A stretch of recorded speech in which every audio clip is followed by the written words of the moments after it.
the different loading conditions. First module, we are having so many modules regarding strength of material. The first module is simple stresses and strain. This is the first module. First, the definition, core definition of strength of material is the branch of applied mechanics that studies the internal behavior of solids, deformable bodies subject to external loadings, focusing on stresses, strain, stability. Actually, the key concept is analyzes internal resisting forces developed within the structural members to determine safe load capacity limits. It also provides design criteria to ensure engineering elements do not experience structural yielding, excessive deformation, or catastrophic fractures. It differs from rigid body mechanics by acknowledging that all real-world materials deform under the action of external loads or forces. It establishes analytical models mapping and the relation between the geometry and material properties and the external forces also. Then, what is a rigid body? An idealized physical body in which the relative distance between any two given internal points remain completely invariant regardless of external force execution. This is a rigid body. It acts as a foundational simplification used in engineering statistics and dynamics to analyze the external equilibrium. It assumes zero physical deformation, meaning that the body possesses infinite stiffness and rigidity, does not exist in physical reality. It used to isolate macro level force systems and external reactions before the analyzing internal stress distribution. Next, earlier on we have studied rigid body, then it is now we are going to study deformable body. A physical body that experiences changes in its spatial dimensions, geometry or volume when subjected to an external mechanical loads or forces or thermal variations. It forms the primary subject matter of mechanics of materials where the internal particle relocations are tracked. It exhibits microscopic displacements between the atom or molecules, compounding into a macroscopic level observable structural deformations. It can undergo reversible elastic deformations or reversible permanent plastic deformation. Its material characteristics determine the magnitude and nature of the structural deformation responses to the applied force. Next, stress. In the stress, we are having two types. Basically, normal stress. First one is normal stresses. What is normal stress? The intensity of internal resistance force acting per unit area in a direction perpendicular to the cross-sectional plane of the member. It means it can be categorized as a tensile stress if the forces tends to elongate the structural member. It can be categorized as a compressive stress if the active force tends to shorten or crush the structural member. Calculated under uniform axial loading conditions as the applied force divided by the perpendicular cross-sectional area. It directly determines the structural capacity of elements like columns, ties, cables against axial structural failures. Then next one is shear stress. Shear stress, the intensity of internal resistance force per unit area acting parallel or tangential to the active cross-sectional plane of structural member. It is called shear stress. It arises when parallel forces acting across the section along opposing parallel path trying to slide one layer to another. Commonly found in a structural rivets, bolts, weld joints and beams experiencing transverse loading system. It creates angular distortion within the material element, alerting shapes without necessarily changing volumetric parameters. Complementary shear stress always develops on mutually perpendicular planes to maintain localized static equilibrium. Then strain. normal strain, the dimensionless measure of material deformation representing the ratio of change in linear dimension to original undeformed length of a member. It is called normal strain. The tensile strain yields positive values indicating fractional elongation of the structural axis. The compressive strain yields negative values indicating the fractional contraction of the structural axis. At the ratio of length, it is inherently dimensional but often expressed in microstrain or millimeter or in the nanometers. The tracks of physical displacement gradients allowing engineers to verify the compliances with the structural serviceability limits. The shear strain. The angular distortion or change in the angle between the two initially mutually perpendicular lines or plane within a deformable material body. It is called shear strain. Then we are going to see an important law, Hooke's law, the fundamental material law stating that within an elastic limit, the induced stresses in a material is directly proportional to the accompanying strain.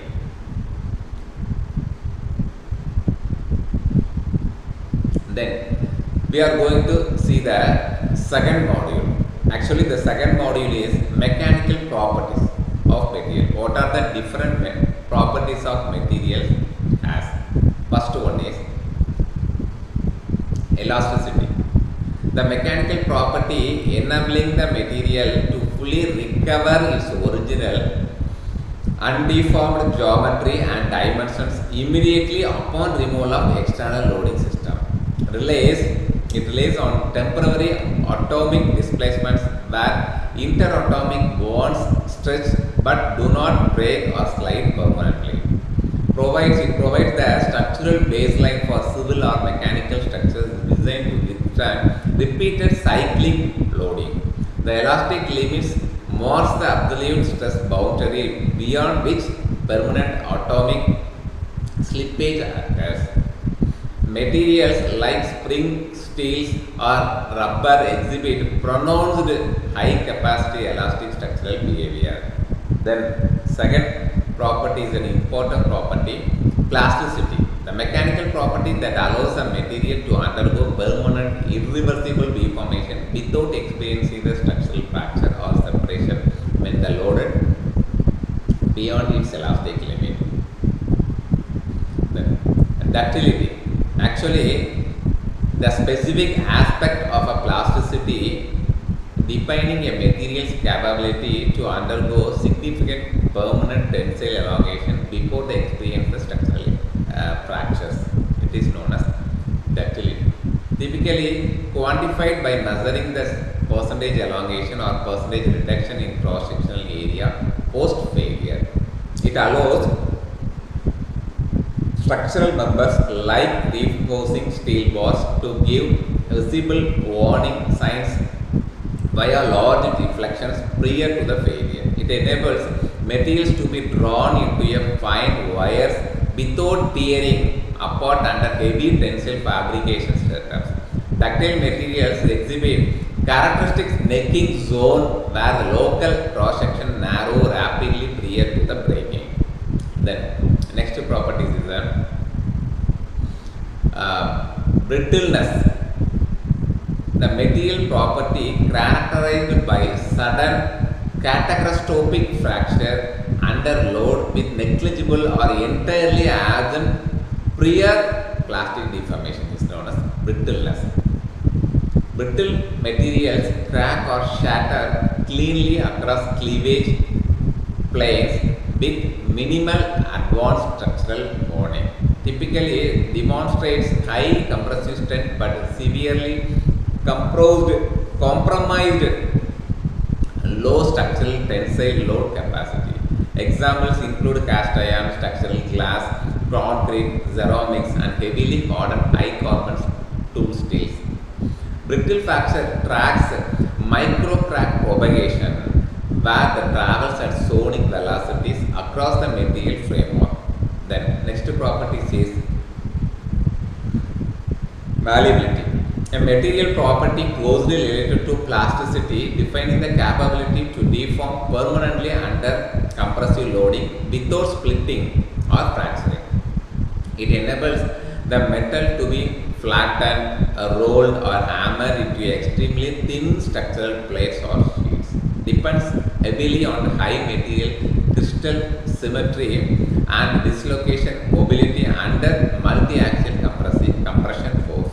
It increases distinctly with the temperature changes, which is why hot rolling mill process structural steel at elevated sheet. Gold, silver, copper and soft low carbon structural steels exhibits excellent malleable properties. These are all the example of malleable property. Then hardness. The structural resistance of a material surfaces to localized plastic deformation typically induced by mechanical scratching, abrasion or permanent indication. It evaluated using standardized engineering indenters via Brinell, Rockwell, Vickers and Mohs testing scales. Directly correlates with the material's localized yield strength and its overall resistance to surface wear over a time. Critical parameter for a tool steels, gears, bearing and cutting edges that must retain sharp profiles during contact friction. It can be altered through the thermal heat treatment like quenching or surface case hardening process, etc. Then next one is toughness. The capacity of material to absorb structural energy and undergo substantial plastic deformation before arriving at complete physical fracture. It represented geometrically as the entire total area underneath the stress strain curve from zero load to fracture. It requires a highly favorable combination of both high material yield strength and excellent plastic ductility. Commonly measured using dynamic impact setups like the Charpy or ISO notched bar pendulum tester. Protects structural components against sudden shock loads, explosive impact and unexpected rapid dynamic stresses. Result.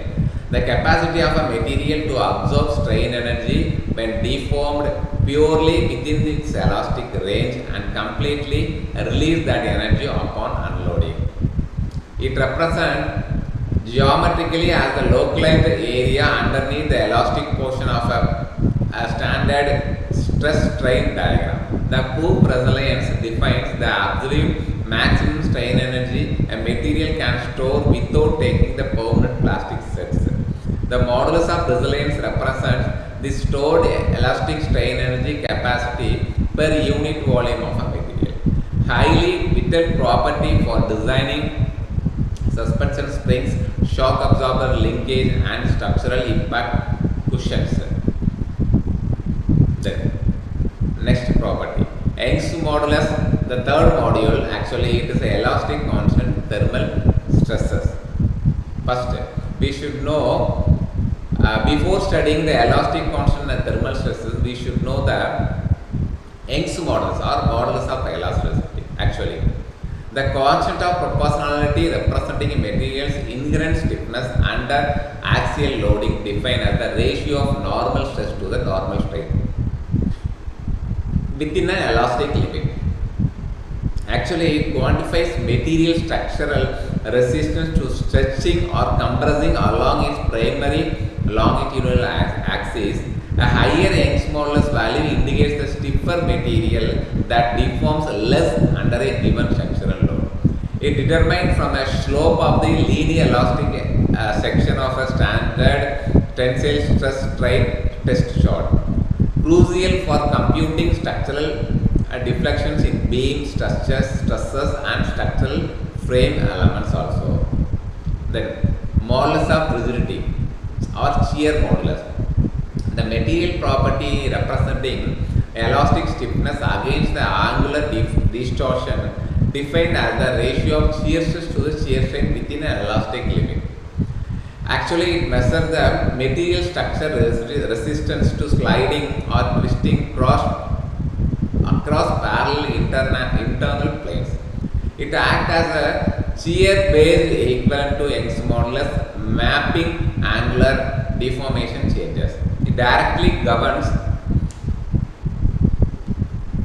the mechanical design of a power transmission drive shafts, structural torque tubes and helical springs, etc. Dependent on the material's atomic bonding structure, varying based on isotropic configuration status. Then bulk modulus.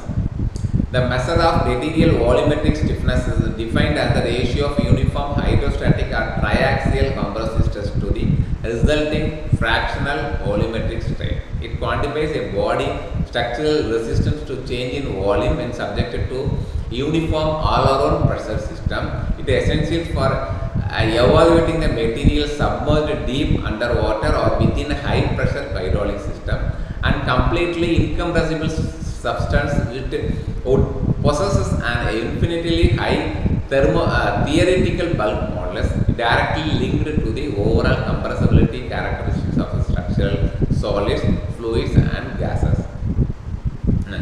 What are the elastic constants? The three characteristics are the elastic constants: Young's modulus, shear modulus and bulk modulus. These are all the characteristics are commonly called elastic constant. Then Poisson's ratio, an inherent material constant defining the ratio of lateral or transverse strain to the accompanying longitudinal or axial strain under uniaxial loading conditions. The relationship between the elastic constant, the mathematical equation that bind the four isotropic elastic constant E, G, K and nu, Young's modulus, shear modulus, bulk modulus and Poisson's ratio together, dictating that only two parameters are independent, expressed via interlinked formulas such as E is equal to 2G 1 plus nu and E is equal to 3K 1 minus 2 mu. It allows complete calculation of all four constants if any two independent values and experimentally derived. It enforces strict internal compatibility between volume changes, shear distortion and axial deformation. It forms the mathematical analytical bridge used to conduct advanced multidimensional stress strain software models also. The next topic is under the module 3. We are going to see thermal stresses. Actually, thermal is a heat. The mechanical stress induced within a material body due to change in temperature when its natural thermal expansion or contraction is structurally restricted. If a component is completely free to expand or contract, the temperature changes induce strain but zero thermal stresses. The compressive thermal stress develops when the material is heated while its boundaries are rigidly confined. The tensile thermal stress developed when a material cools down while rigidly clamped or preventing structural contraction. It can induce severe buckling failure in the road rail trucks, highway pavement slabs and industrial piping networks. Coefficient of thermal expansion. Actually, a thermodynamic material property representing the fractional change in a material's linear dimensions per unit change in temperature. It quantifies how the sensitive a given solid material is to be expanding when heated or contracting when it is chilled.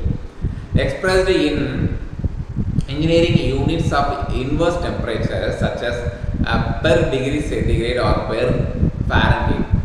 Okay. The mismatched expansion coefficient in composite structure trigger high internal boundary stresses during the thermal cycles. It reinforced concrete requires steel or concrete to possess nearly identical expansion coefficient to prevent bonding failure. Then the module 4, shear force and bending moments in beam. Actually, what is beam? Now we are going to see what is beam. Beam definition.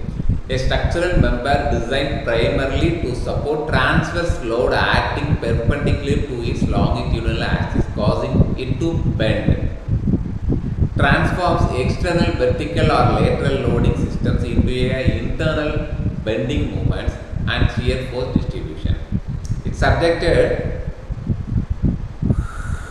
primarily to flexural action, which creates simultaneous tension and compression zones across the depth. It forms the backbone of the structural engineering utilized in building floors, bridges, crane grinders, and vehicle chassis. Classified systematically based on support configurations, cross-sectional geometry, and overall material composition. Types of support. The structural boundary elements that restrict beam movement, providing equal and opposite reactive forces to maintain global static equilibrium. Next, types of beam. Actually, the classification of structural beam based on how they are supported along the span, which dictates their internal structural behaviors. First one, we have 5 types of beam. First one is a cantilever beam, fixed rigidly at one end while the remaining opposite ends projects freely into the space. Then second type is a simply supported beam, rest freely on simple pinned or roller support situated at both terminating ends. Then overhanging beam features a span configuration where one or both ends extend outwards past the support locations. Fixed beam, rigidly built in or clamped at both the ends, making it statically indeterminate. Continuous beam extends across more than 2 structural support locations along its entire continuous length. Then types of load. The external force distributions applied to the structural beam element causing internal shear actions and bending reactions. Actually, we are having 4 types of load. First one is concentrated load or point load. An external force assumed to act as a singular discrete point along the beam span. Uniformly distributed load, it is a second load. A load spread uniformly across the specified length, maintaining a constant force per unit length. Uniformly then varying load, UVL, simply we can call UVL. A load distributed along the span that varies continuously and linearly in magnitude. Then fourth one is external bending couple, a concentrated rotational movement applied directly to the specific coordinate points on the beam. These are all the 4 types of load acting on a beam, any beam. Then shear force, the internal mechanical force acting parallel to the beam cross section, calculated as an algebraic sum of all transverse force acting on either side of the section. It represents the internal material tendency to slide vertically past an adjacent section along the transverse plane, evaluated by cutting the beam mentally and summing force either strictly to the left or strictly to the right of the cut. It follows standard sign convention. Upward forces to the left paired with the downward forces to the left create positive shear force. Then bending moment.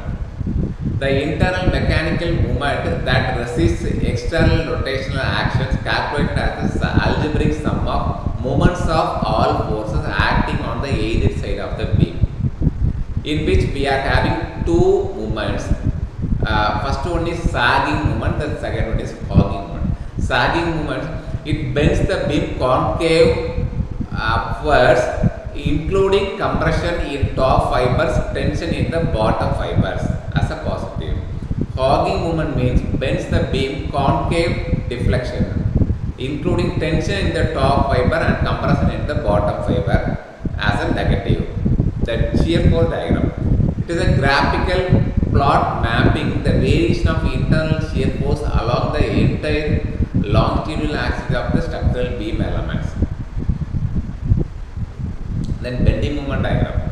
It is also a graphical plot mapping the continuous variation of internal bending moment along the longitudinal axis of the structural beam element. Then pure bending. A highly idealized, this is an actually it is an comes under fifth module, bending stresses in action beam. Pure bending. A highly idealized state of flexure where a segment of a beam is subjected to completely constant bending movement with zero accompanying transverse shear force. The neutral axis, the line of intersection between the neutral plane and the cross-sectional plane of a beam where normal section and longitudinal strains are zero. This is called neutral axis.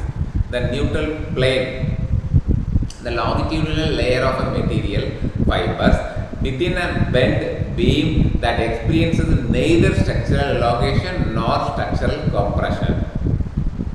Theory of simple bending. A setup of simplifying engineering assumptions used to derive the fundamental equations mapping normal stresses in flexed beam. It assumes that the beam material is perfectly homogeneous, isotropic and obey the Hooke's law completely. Plane sections remain plane. The cross-sectional perpendicular to the axis remain planar or perpendicular after bending also. It assumes that the beam is initially straight and possesses a constant and uniform cross-sectional geometry throughout its length. It assumes material elastic modulus is identical in both tensile and compressive operational environments. Then flexural formula. The governing equation relating internal bending moment, cross-sectional moment of inertia, normal stress, distance from the neutral axis, material modulus and radius of curvature. Actually, it is expressed as m by I is equal to sigma by y is equal to E by R. Actually, m is a bending moment, I is the moment of inertia, sigma is the stress, y is the distance between the outer layer to center distance, E is an Young's modulus or modulus of elasticity, R is the radius of curvature. This is an equation, bending equation or flexural formula. M by I is equal to sigma by y is equal to E by R.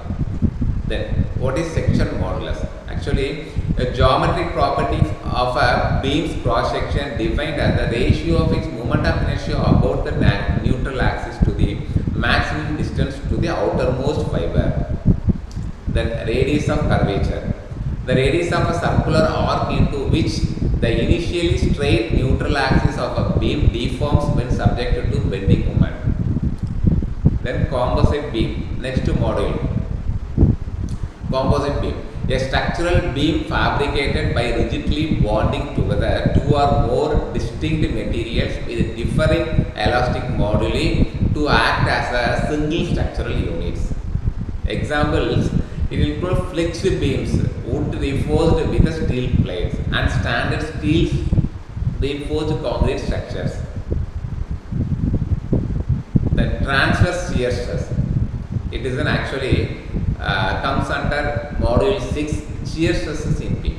Actually, the internal shear stress that develops across a beam cross section to resist the sliding tendencies induced by a transverse structural load. It accompanies non-uniform bending moments along the beam span acting perpendicular to the longitudinal axis, directly associated with horizontal shear stress which acts parallel to the longitudinal axis at the same point.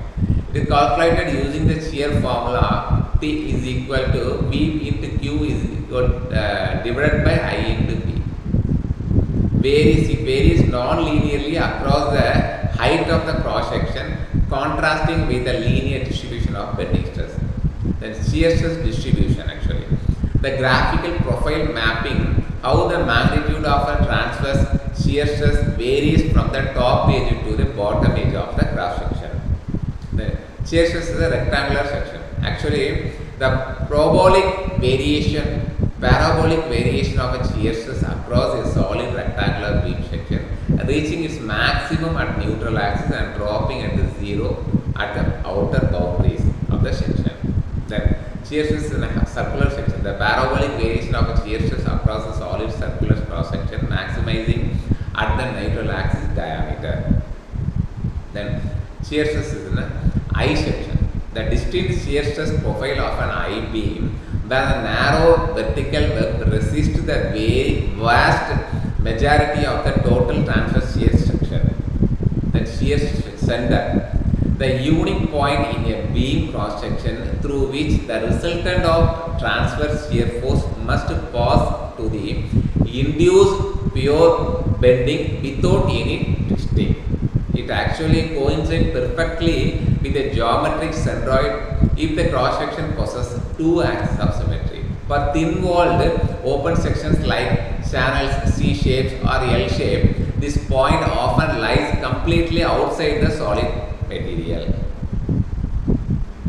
Then module 7, torsion in a circular shaft. Actually, the twisting of structural member or shaft caused by an applied torque or external movement acting upon its longitudinal axis. It creates internal shear stresses that act within a plane of cross section perpendicular to the radius.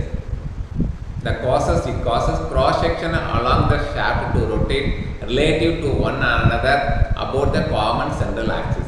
Primary loading mode for mechanical power transmission elements such as engine crankshaft, industrial drive tubes generates shear strains that increases linearly from 0 at the central axis and to a maximum at the outer surfaces.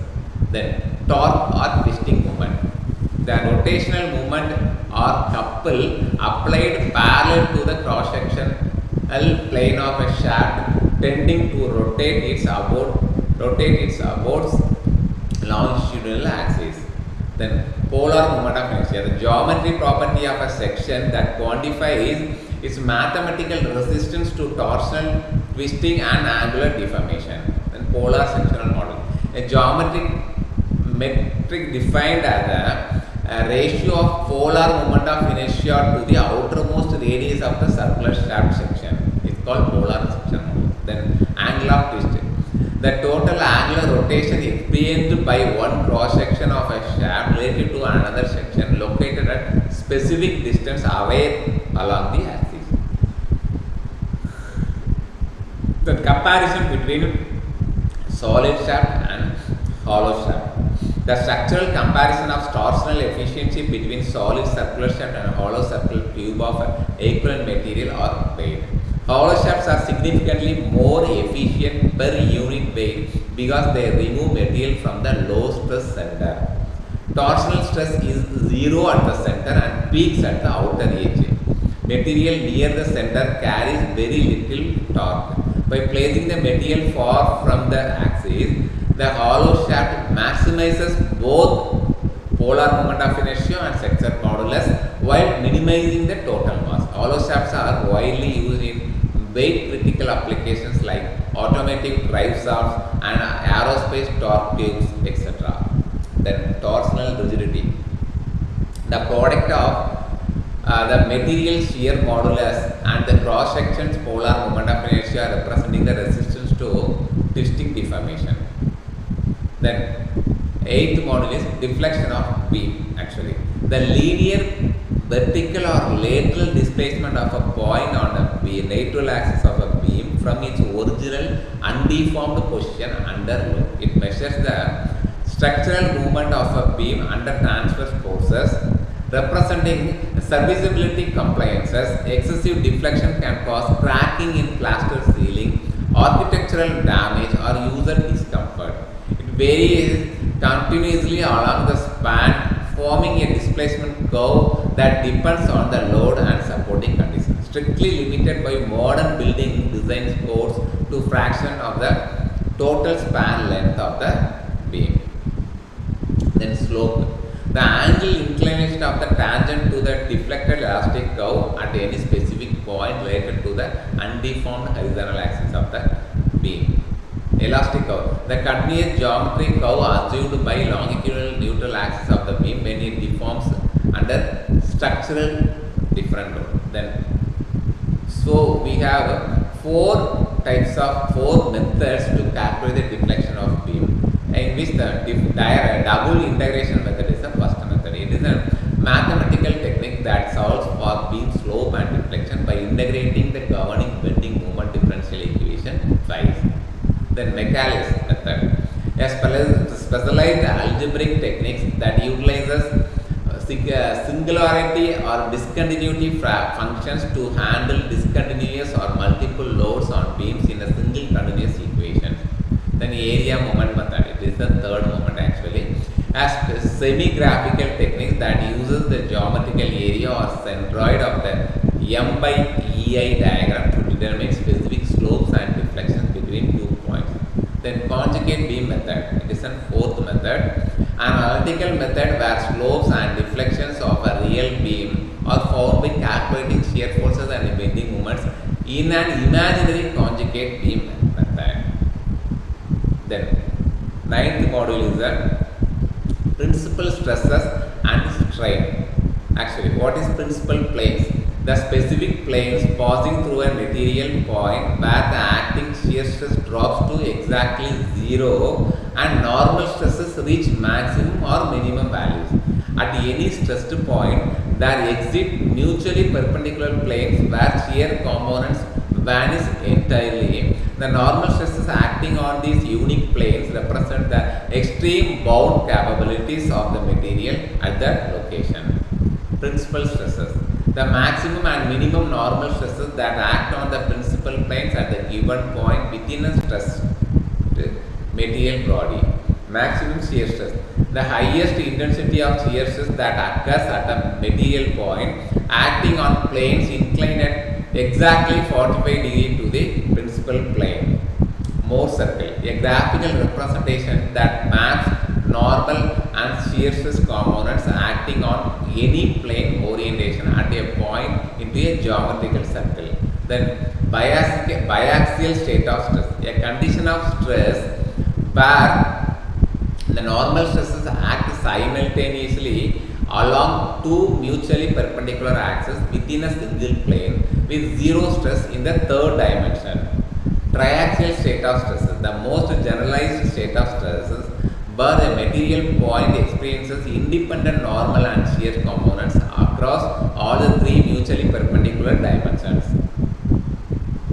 Then module 10, column stud thin cylinder.